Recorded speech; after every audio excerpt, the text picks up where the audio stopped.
L'importance d'adapter son approche. Interagir avec une personne qui présente un trouble neurocognitif peut être difficile par moments. L'approche que nous employons avec elle peut parfois être à l'origine de certains comportements perturbateurs, tels que présentés dans l'extrait qui suit. Cependant, il existe des lignes directrices qui permettent de favoriser une relation positive et adaptée à la condition de votre proche. Bon, à faire aujourd'hui. Alors, je vais aller faire l'épicerie tout de suite. Je vais aller à la pâtisserie. Je vais aller à la sac. Louise aime ça, un bon vin. Le ménage. Ah oui. Claude, tu iras prendre ta douche, hein? Ah, inquiète-toi pas, Ginette, je vais y aller. OK.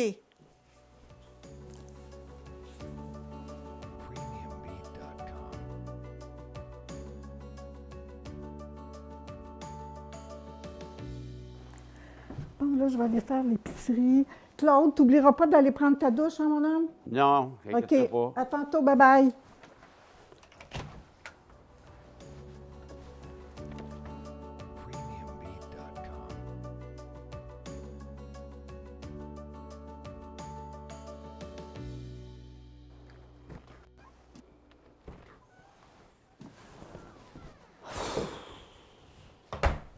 Claude, qu'est-ce que tu fais là? Ça fait 2 fois depuis ce matin que je te dis d'aller prendre ta douche, puis tu l'as Arrête pas... de me crier après, là. Tu me l'as jamais dit. Je crie pas après toi, Claude. Je veux juste savoir pourquoi tu t'entêtes. Tu me l'as jamais dit. Oh, en tout cas, regarde, tu tiens bien ce que tu veux, là. Moi, je m'en vais, là.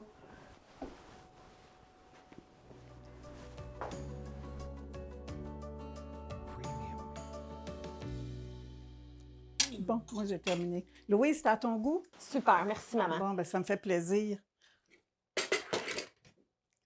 Ben voyons, Claude, t'as pas mangé tes brocolis? Non, Qu'est-ce qui se passe? Donc, t'aimes ça d'habitude? non, arrête. Regarde, Claude, là. Regarde-moi quand je te parle. Regarde. Aujourd'hui, là, tu voulais que je fasse plaisir à Louise. Je me suis forcée, j'ai fait un bon repas, je fais des repas complets. Puis, quand c'est des brocolis, d'habitude, tu les manges, mais là, aujourd'hui, tu fais changement. Quand c'est des chips et de la liqueur, par exemple, hein, tu te fais pas prier, mais quand c'est des brocolis, monsieur veut pas les manger.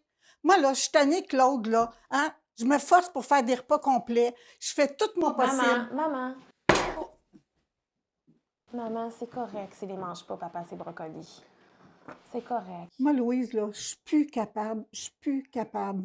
Je comprends. Comme vous le constatez, il peut être vraiment épuisant et même contrariant de vivre tout ça au quotidien. Faites comme Ginette, n'hésitez pas à aller chercher de l'aide. Apprendre à adapter votre approche pourrait faciliter les interactions avec votre proche et vous faire vivre moins de frustration. Oui, vous asseoir, M. Lajoie.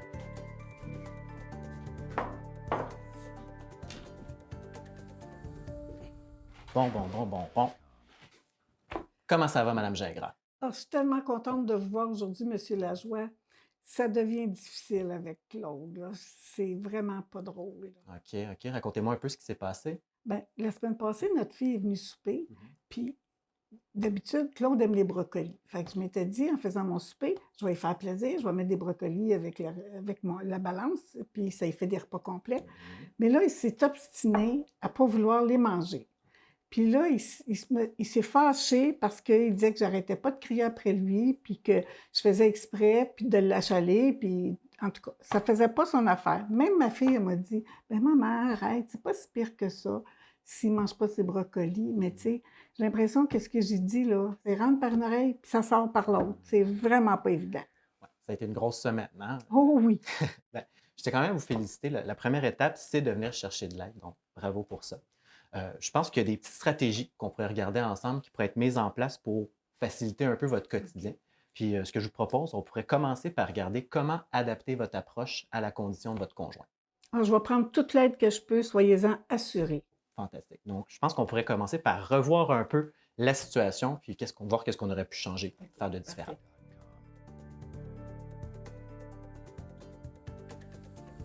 Donc, comme vous m'avez dit tantôt, vous avez l'impression que quand vous parlez avec Claude, ça rentre par une oreille, puis ça sort par l'autre. Tout à fait.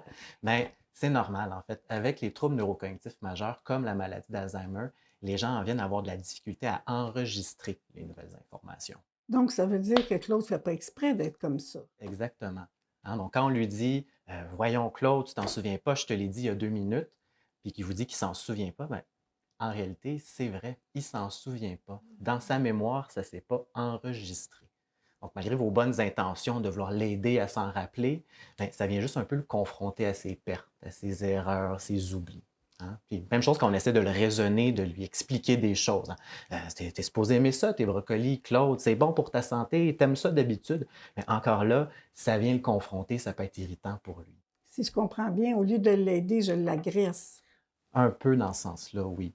Donc, ce qui est important, c'est de se rappeler qu'avec les troubles cognitifs, la mémoire et la compréhension de Claude, elle est plus ce qu'elle était avant.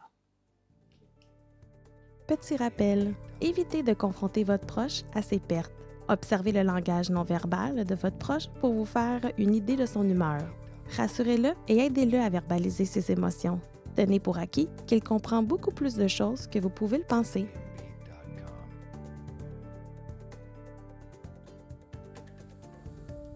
Seriez-vous capable de me reproduire ou de me décrire votre visage lorsque vous avez demandé à Claude de manger ses brocolis? Ah, je me souviens, j'étais vraiment pas contente, là. Tu sais, là, j'avais le regard sévère comme ça, puis j'étais près de lui, puis je gesticulais, puis je disais: «Tu manges pas tes brocolis», puis tu sais, là, j'étais vraiment exaspérée, là, puis Bien, ça je le paraissait vois à dans votre visage présentement, vous aviez l'air un peu irrité, effectivement. Bien, c'est normal de perdre patience, vous êtes humaine. Donc, c'est vraiment de savoir que votre conjoint peut réagir à vos expressions faciales, qu'elles soient positives ou négatives. C'est vrai que mon visage n'a pas dû aider. Mhm. Est-ce que vous vous rappelez un peu le visage de Claude à ce moment-là? À quoi ça ressemblait? Non, j'étais trop fâchée, là. J'étais vraiment dans ma bulle, là, puis je regardais. Je me souviens vraiment pas. Bon, bien, ce que je vous recommande, d'essayer peut-être la prochaine fois de porter attention à son visage. Donc, déjà là, vous allez être capable de vous dire, est-ce qu'il est dans la bonne humeur? Est-ce qu'il commence à être fâché? Puis en plus, bien, ça vous permet de savoir s'il est attentif quand vous lui parlez. Ça va vraiment faciliter la communication. Je comprends. Comme la dernière fois, je me souviens, je voulais qu'il aille prendre sa douche. Puis je lui disais: «Claude va prendre ta douche, Claude va prendre ta douche», mais je ne le regardais pas. J'aurais dû, lui, il regardait sa TV, j'aurais dû lui faire pause sur la manette, lui parler en faisant attention qu'il me regarde. Puis après ça, de quitter là, il aurait probablement compris, puis il aurait été la prendre sa douche. Exactement, ça aurait facilité la communication. Petit rappel, cherchez toujours le contact visuel avec votre proche. Gardez le sourire et ayez l'air détendu. Le fait de sourire peut aider à rassurer votre proche. Maintenant, j'aimerais qu'on regarde un peu votre posture et vos gestes lorsque vous avez demandé à Claude de manger ses brocolis. Si vous voulez, je vais me lever pour vous montrer vraiment. allez-y. J'étais à côté de lui, puis là, j'étais près de lui, là. OK. Puis là, j'arrête, tu sais, j'étais pas contente. Puis là, je disais: «Claude, t'as pas mangé tes brocolis, il faut que tu les manges, c'est important», tu sais. Puis je gesticulais beaucoup, puis j'étais vraiment là, dans sa bulle, fait que ça n'a pas dû aider. OK, parfait. Bien, si vous me permettez, j'aimerais faire un exercice avec vous. On va inverser les rôles. Ah ben oui, Vous êtes Claude, puis je suis Madame Gingras. parfait. Ça vous va? Parfait. Donc, comment vous sentez-vous si je me mets ici, là, proche de vous, puis je vous parle? Ben J'ai là, les je mains vous qui dis, bougent. là, je me sens envahie, puis vous êtes vraiment dans ma bulle. Ah oui, hein? Oui, OK. vraiment. Donc, Ouais. ce qui pourrait être à essayer la prochaine fois, ce serait de vous mettre à sa hauteur, donc au niveau de votre conjoint. OK. Comme ça, en plus de faciliter la communication, puis d'avoir un bon regard visuel, bien, ça nous permet de faire comme si on lui demandait notre aide, on lui faisait une demande plutôt que de lui donner un ordre puis d'être au-dessus de lui. OK, je comprends mieux la situation. Petit rappel, toujours se présenter face à votre proche et se mettre à sa hauteur. Surveillez votre non-verbal. N'hésitez pas à hocher la tête, pointer les objets et faire des mimiques pour faciliter la compréhension. Évitez d'agripper votre proche avec une prise pince. Essayez plutôt de placer votre main près du coude pour soutenir le bras. Prenez sa main et touchez votre proche. C'est une intervention agréable qui peut le rassurer et le réconforter. Est-ce qu'il y a d'autres choses qui vous viennent en tête par rapport à votre approche de l'autre soir? Ben, je me rappelle que je parlais vite, puis je n'étais vraiment pas contente. En tout cas, j'ai dit tout ce qui ne faisait pas mon affaire, là. Tout a sorti. C'est tout à fait normal de perdre patience, hein, à force de toujours devoir répéter les mêmes choses à chaque jour. Ce qui peut être utile à savoir, c'est qu'avec l'évolution de la maladie, votre conjoint en vient porter davantage son attention sur le rythme de votre phrase, sur le ton de votre voix, sur le volume que vous utilisez, plus que sur les mots en soi. Hein. D'où l'importance de parler le plus calmement possible, une information à la fois. Je vais essayer de faire attention à ça la prochaine fois. Petit rappel, commencez la discussion avec un sujet significatif pour votre proche. Parlez lentement, sur un ton doux, mais d'un volume assez fort pour qu'il puisse bien vous entendre. Utilisez des phrases simples afin de faciliter la compréhension.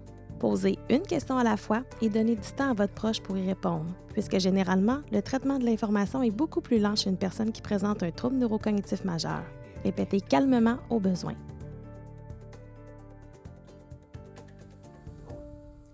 Maintenant qu'on a abordé les caractéristiques d'une bonne approche, d'une approche adaptée, j'aimerais qu'on repasse un peu la situation dans notre tête et qu'on la regarde d'un œil différent. Donc, ma question pour vous, selon vous, qui est-ce que ça dérangeait que Claude ne mange pas ses brocolis? Est-ce que c'était lui? Est-ce que c'était vous? Est-ce que c'était votre fille Louise? Qui ça dérangeait? Ben, je pense que c'est vraiment moi que ça dérangeait, puis il n'y avait aucune raison pour que ça me dérange, mais c'est comme ça. OK. Ouais. Donc, votre fille Louise qui vous l'a dit, hein, je crois. Oui, que... même Louise m'a dit, ben maman, c'est pas si grave que ça quand même qu'il ne mange pas ses brocolis. OK. Puis elle avait bien raison. Selon vous, pourquoi est-ce qu'elle avait raison? Ben, il n'y avait aucun risque, ni pour sa sécurité, ni sur sa santé. C'était vraiment un entêtement de ma part.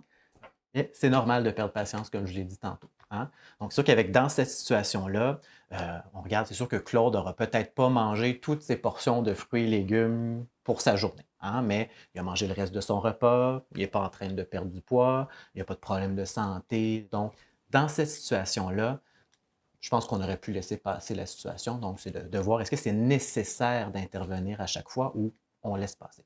Je donne un autre exemple. Imaginez qu'il fait moins 40 dehors et là, Claude décide de sortir en pantoufles, en robe de chambre. Bien sûr, on va peut-être intervenir davantage. On va essayer de l'arrêter parce qu'on ne veut pas qu'il se fasse des engelures, on ne veut pas qu'il glisse puis qu'il se blesse. Hein? C'est ça. En d'autres mots, c'est à moi de choisir mes batailles. Exactement. Petit rappel, prenez un moment pour vous demander ces 3 questions. Tout d'abord, qui est dérangé par ce comportement? Est-ce vous, votre proche, l'équipe soignante? Deuxièmement, le comportement représente-t-il un risque pour la santé ou la sécurité de votre proche ou des personnes présentes? Troisièmement, est-ce nécessaire d'intervenir? Afin de prévenir l'épuisement, investissez votre énergie là où ça en vaut la peine. Être proche aidante au quotidien, ça peut être fatigant, voire même épuisant par moment. Donc, c'est important de savoir où mettre son énergie. J'espère que notre rencontre aujourd'hui vous a permis de mieux comprendre comment adapter votre approche. Oui, je comprends beaucoup mieux comment mon comportement peut influencer les réactions de Claude et je vais faire attention à ça la prochaine fois. Excellente attitude, super. Donc, c'est important de garder en tête que c'est impossible d'avoir une approche adaptée dans 100% du temps. Hein? Vous êtes humaine, vous n'êtes pas un robot. Claude est vraiment chanceux de vous avoir. Bien, je vous remercie beaucoup des bons conseils. Mais ça me fait plaisir. En conclusion, les stratégies proposées dans cette capsule sont des pistes de solutions à explorer. Soyez créatifs et adaptez-les à votre proche, car c'est vous qui le connaissez le mieux. Et surtout, prenez soin de vous. Si les comportements persistent malgré l'application des mesures présentées dans ce guide, n'hésitez pas à aller chercher un accompagnement spécialisé. À titre de rappel, vous pourriez contacter InfoSanté ou InfoSocial au 811, l'intervenant pivot au soutien à domicile, le CLSC, l'équipe soignante, le médecin de famille ou le médecin de la résidence. Pour d'autres capsules et feuillets informatifs, visitez le site web de La Valence Santé, section Prague.